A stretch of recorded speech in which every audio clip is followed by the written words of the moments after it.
సంగారెడ్డి జిల్లా సదాశివపేట మండల్ మద్దికుంట గ్రామంలో బీఆర్ఎస్ బలపరిచిన సర్పంచ్ అభ్యర్థి పాండు నాయక్ ఇంటింటి ప్రచారం నిర్వహించారు. గ్రామంలోని వార్డు సభ్యులతో కలిసి ఇంటింటికి వెళ్లి పేరును ఆప్యాయంగా పలకరిస్తూ తనకు ఓటు వేసి గెలిపించాలని ప్రజలను కోరారు. నన్ను గెలిపిస్తే మద్దికుంట గ్రామాన్ని అభివృద్ధి పదంలో ముందుకు తీసుకెళ్తానని అన్నారు. గ్రామంలో డ్రైనేజ్ మంచినీటి సదుపాయాన్ని నెరవేరుస్తానని పాండు నాయక్ హామీ ఇచ్చారు. ఈ కార్యక్రమంలో మాజీ సర్పంచ్ ఆరిఫ్, బీఆర్ఎస్ సీనియర్ నాయకులు, కార్యకర్తలు, గ్రామ ప్రజలు పాల్గొన్నారు.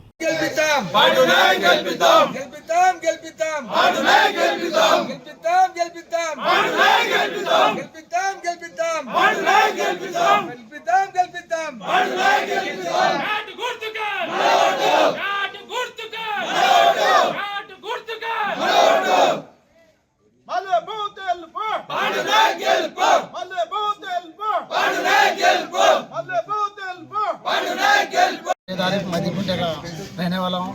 हमारे गांव से एजुकेशन कैंडिडेट है। मधुकुंटे के विलेजेस के पब्लिक से ख्वाहिशमंद है कि हमारे पांडु नायक को वोट डाल के भारी मेजॉरिटी से जिताने की कोशिश करें। और कांग्रेस 6 गारंटी बोल के कोई सी गारंटी भी अब तक कंप्लीट नहीं करे। और टीआरएस अभ्यर्थी जो हमारे कैंडिडेट है पांडु नायक है, एजुकेटेड है और अच्छे कैंडिडेट है। उनको अच्छी भारी मेजॉरिटी से गाँव वालों से गुजारिश है कि उनको वोट डाल के जिताने की कोशिश करें।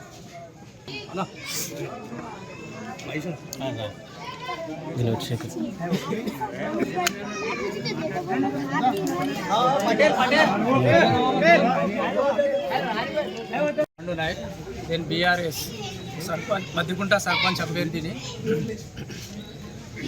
ఈరోజు నాతో పాటు తిరుగుతున్న వాళ్ళు, నాతో పాటు ఉన్న వాళ్ళు అందరూ నా మీద ప్రేమ చూపించి నాకు ఓటేసి గెలిపించాలని సంకల్పంతోనే తిరుగుతున్న వాళ్ళు. ఎవరు ఎంత మాట్లాడినా కానీ నేను సదాశివపేటలో ఉంటా, ఆడుంటా, ఈడుంటా అని కాదు, విలేజ్లోనే ఉంటూ అందరి మధ్యలో ఉంటూ 24/7 ఉంటూ అందుబాటులో ఉంటానని విజ్ఞప్తి చేసుకుంటాను. ఈ మద్దికుంట గ్రామ ప్రజలు నాకు ఆశీర్వాదిస్తే గ్రామానికి అభివృద్ధి చేసి చూపిస్తానని చెప్తున్నాను.